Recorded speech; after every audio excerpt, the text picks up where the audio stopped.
చిత్రం చెప్పిన కథ మున్న ప్రొడ్యూసర్గా ఉదయ్ కిరణ్ హీరోగా స్టార్ట్ అయినటువంటి ఈ సినిమా దురదృష్టవశాత్తు ఉదయ్ కిరణ్ గారి ఆఖరి సినిమా అయిందండి. ఎందుకంటే ఈ సినిమా ఫస్ట్ నుంచి కూడా నాకు తెలుసు, ఎందుకంటే రెగ్యులర్గా మున్న టచ్లో ఉంటాడు. ఉదయ్ కిరణ్ కూడా రెగ్యులర్గా నాతో టచ్లో ఉన్నప్పుడు ఈ సబ్జెక్ట్ గురించి చెప్పేవాడండి. ఒక చిన్న థ్రిల్లర్ ఫిలిం అండి. ఈ ఫిలిం ఒక మంచి ఎలిమెంట్తో కూడినటువంటి థ్రిల్లర్ ఫిలిం ఇది. ముందు జనరేషన్లో అందాల నటుడు శోభన్ బాబు గారు అయితే ఈ తరంలో ఈ జనరేషన్లో ఉదయ్ కిరణ్ అలాగా అందాల నటుడు అని అందరూ అనుకునేలాగా తనున్నాడు. దురదృష్టవశాత్తు ఆయన చనిపోయిన ఆ బాధ ఇంకా తెలుగు ప్రేక్షకుల్లో ఇంకా పోలేదు. అలాంటి సందర్భంలో ఈ సినిమా ఆయన ఆఖరి సినిమాగా చిత్రం చెప్పిన కథ విడుదల కాబోతుంది. ఉదయ్ కిరణ్ కెరీరు చిత్రంతో స్టార్ట్ అయ్యి చిత్రం చెప్పిన కథగా ఆఖరి సినిమాగా రావటం అనేది సినిమాగా డెఫినెట్గా ఈ సినిమాని ఆదరించి ఉదయ్ కిరణ్ మీద శ్మశానంలో చూసాం, ఇక్కడ చూసాం, ఎక్కడ చూసినా ఉదయ్ కిరణ్ చచ్చిపోతే అతను నివాళులు అర్పించడానికి ఆ వచ్చిన జనం, ఆ వచ్చిన ఆవేశం, ఉద్రేకం ఎంత ఉందో చూసాం. ఆ ఆవేశం, ఉద్రేకం అంతా కూడా ఇప్పుడు దేవి గారు చెప్పినట్టు నివాళి కింద ఈ సినిమాని పెద్ద హిట్ చేయాలి. మొన్న ఉదయ్ కిరణ్ ఉన్న రోజులు ఉదయ్ కిరణ్తో క్యారీ అవుతూ ఉదయ్ కిరణ్ కష్ట సుఖాలు, లాభ నష్టాలు అన్నింటిలోనూ పాలు పంచుకొని ఒక శ్రేయోభిలాషిగా మెరిగిన మొన్న ఇవాళ ప్రొడ్యూసర్గా ఈ సినిమా చేస్తున్నాడు. నిరంతరం ఉదయ్ కిరణ్ మంచి కోరుకునే వ్యక్తి. అతనికి ఒక సెక్యూరిటీగా, ఒక ఫెన్సింగ్గా అతను మంచి ప్లేస్లో, మంచి స్టేటస్లో చూడాలనుకునే తాపత్రయపడే మనిషి మున్నాకి ఈ సినిమా వల్ల డెఫినెట్గా ఒక ప్రొడ్యూసర్గా మంచి పేరు, డబ్బు రావాలని ముందుగా కోరుకుంటూ, అలాగే నా తమ్ముడు నరేష్ ఈ సినిమాకి స్క్రిప్ట్ అంటే నాకు చాలా సంతోషంగా, నాకు ఇప్పుడే ప్రసరాన చెప్తేనే తెలిసింది. ఈ టీజరు ఉదయ్ కిరణ్ చూస్తుంటే ఉదయ్ కిరణ్ ఇంకా ఇక్కడే బతికే ఉండేవాడు. ఎందుకంటే తనలో ఆ కాన్ఫిడెన్స్ లెవెల్ బాగా పెరిగిపోయి ఉండేది. ఎంత బాగుంది టీజర్ చూస్తుంటేనే సినిమా తప్పకుండా చూడాలనే ఫీలింగ్. ఎందుకంటే ఉదయ్ కిరణ్ కొత్తగా కనపడుతున్నాడు, అతన్ని వేరే కోణంలో చూపించారు ఈ సినిమాలో. డెఫినెట్గా మన బ్యాడ్ లక్ ఏంటంటే ఉదయ్ కిరణ్ ఈ టీజర్ చూడలేకపోయాడు. చూస్తుంటే ఈరోజు ఇక్కడే మన పక్కన ఉంటూ ఎంతో సంతోషంగా ఉండేవాడని భావన నాలో కలుగుతుంది.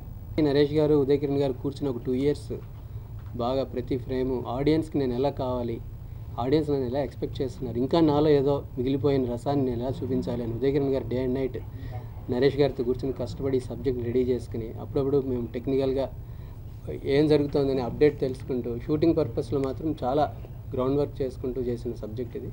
అండ్ మూడో వ్యక్తి మున్నా గారు ఇప్పటికీ పట్టు వదలని విక్రమార్కుల్లాగా దాన్ని ఎలాగైనా బయటకు తీసి మొత్తం ఉదయ్ కిరణ్ గారికి దీన్ని నేను ఒక గిఫ్ట్ లాగా, ఆయన అభిమానులందరికీ కూడా ఒక మర్చిపోలేని ఒక గిఫ్ట్ లాగా నేను అందించాలని ఆయన తపన, ఆయన పడే శ్రమ, ఆ కఠోర దీక్ష నిజంగా ఈరోజు వస్తున్న ఎంతోమంది కొత్త కళాకారులందరికీ కూడా ఆయన ఒక ఆదర్శమనే నేను చెప్పాలి. కథని ఆయన ఇష్టపడితే మున్నా గారు ఆయన ఇష్టపడే వ్యక్తిగా ఈ చిత్రానికి నిర్మాతగా మారారు. ఈ చిత్రం తర్వాత మోహన్ గారిని తన గురుగారిలాగా గొప్పవాళ్ళు కావాలని మనస్ఫూర్తిగా కోరుకున్నాను. కథ విషయానికి వస్తే మన టైటిల్లోనే మీకు ఆ కథ అర్థమవుతుంది.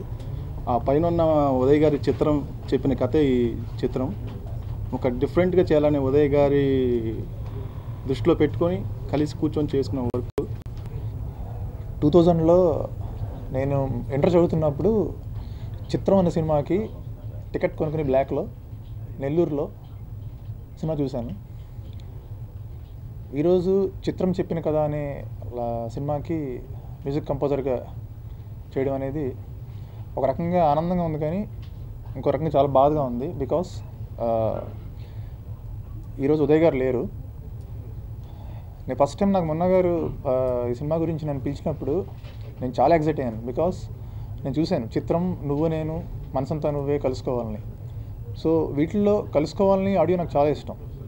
సో దాంట్లో ఒక రెయిన్ సాంగ్ ఉంటుంది, అది కూడా చాలా ఇష్టం అనమాట. సో అలాంటి ఉదయ్ కిరణ్కి చాలా మంచి అవుట్పుట్ ఇవ్వాలి ఆయన ఒక కసి, ఒక జీల్తో నేను మున్నా గారి నుంచి కలిశాను. సో ఉదయ్ గారు ఫస్ట్ టైం పరిచయం అయినప్పుడు చాలా బాగా ఉన్నారు. ఆ తర్వాత ఏంటంటే అటాచ్మెంట్ చాలా ఎక్కువ అయిపోయింది. సంక్రాంతి టీజర్ రిలీజ్ చేయాలనుకున్నామండి ఉదయ్ గారు ఉన్నప్పుడు. సో ఈరోజు ఆయన లేరు, ఆయన లేకుండా రిలీజ్ చేయడం చాలా బాధగా ఉందండి. నేను ఆయన దగ్గర ఎప్పుడో 2003లో జాయిన్ అయ్యానండి. అప్పటి నుంచి అంత జర్నీ అలా చేసుకుంటూ వచ్చాను. ఈరోజు ఆయన లేదనేది చాలా బాధగా ఉందండి. ఆయన ఉండింటే చాలా బాగుండేదేమో. ఎందుకంటే అండి ఈయన కథ దగ్గరుండి చేయించుకొని ఆయనకి ఎలా కావాలని మలుచుకొని షూటింగ్లో మ్యూజిక్లో అనే దగ్గరుండి చేయించుకునే కథ అండి. సినిమా చేద్దాం అన్నప్పుడు వాసు సార్ని కలవడం జరిగింది సార్. వాసు సార్ నేను ఉన్నాను, స్టార్ట్ చేయండి, మంచి కథ అవుతుంది, మంచి సినిమా అవుతుంది, మీరు చేయండి, ఏం పర్లేదు అన్న తర్వాత సినిమా స్టార్ట్ చేసామండి.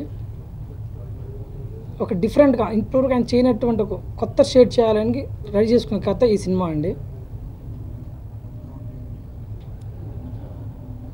ఈ సినిమా మార్చి ఈ మంత్ ఎండింగ్లో audio release, next month cinema release చేద్దామని ప్లాన్ చేసుకున్నామండి.